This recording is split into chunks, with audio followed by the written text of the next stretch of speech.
qu'ils se disaient enfants de Dieu, enfants d'Abraham. Ils disaient nous avons pour père Abraham, oui, mais c'était les enfants d'Agar, c'était pas les enfants de Sarah. Le Seigneur dit vous avez pour père le diable et vous ne comprenez pas mon langage. Et quand vous parlez, quand vous faites des mensonges, vous parlez de vos propres fonds.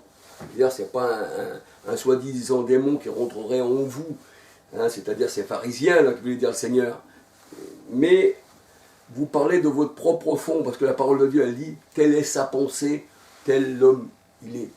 Parce que c'est ta pensée qui te fait reconnaître. Si tu as la pensée du Christ, tu appartiens au Christ. Et tu as les pensées tournées vers le Christ. Mais si tu as la pensée du monde, tu as la pensée tournée vers le monde. Mais l'homme, c'est quoi qui fait l'homme, si ce n'est sa pensée? Telle est ta pensée, telle tu es. Si tu penses dans ta pensée que tu es homosexuel, tu es un homosexuel.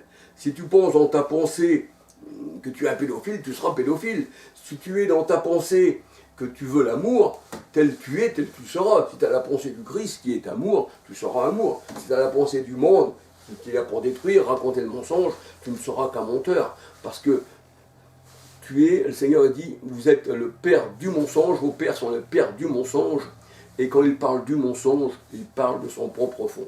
Parce que c'est de l'abondance du cœur que la bouche parle, et tout vient du cœur. Ça ne rentre pas à l'intérieur, qu'il dit Seigneur, mais ça sort du cœur. Marc 7, 1 à 23. Alléluia. Alors il faut faire vraiment attention, il en va de notre vie éternelle. Alléluia. Je me dis, Seigneur, donne-moi un esprit bien disposé, que je sois attentif à ta parole, parce que je ne veux pas que ma langue puisse bien dire des choses qui ne sont pas à ta gloire. Alors, sois avec ma bouche, Seigneur. Donc le Seigneur, il est dans la bouche de ses élus. Alléluia. Ne vous inquiétez de ce que vous direz, de ce que vous parlerez, mais c'est l'Esprit qui parlera en vous. Alléluia. Alors, soyez bénis, que le Seigneur vous garde, que le Seigneur vous préserve. Alléluia. Je sais que cette parole du Seigneur, c'est ça la séparation entre les boucs et puis aussi les brebis. Alléluia. Entre l'ivraie et le blé. Alléluia. Il y a une séparation. L'ivraie sera jeté au feu, dit le Seigneur, et le blé récolté est mis dans le grenier de l'Éternel. Alléluia. Gloire au Seigneur. Alors, je vais, pour aujourd'hui, mes frères et sœurs, conclure.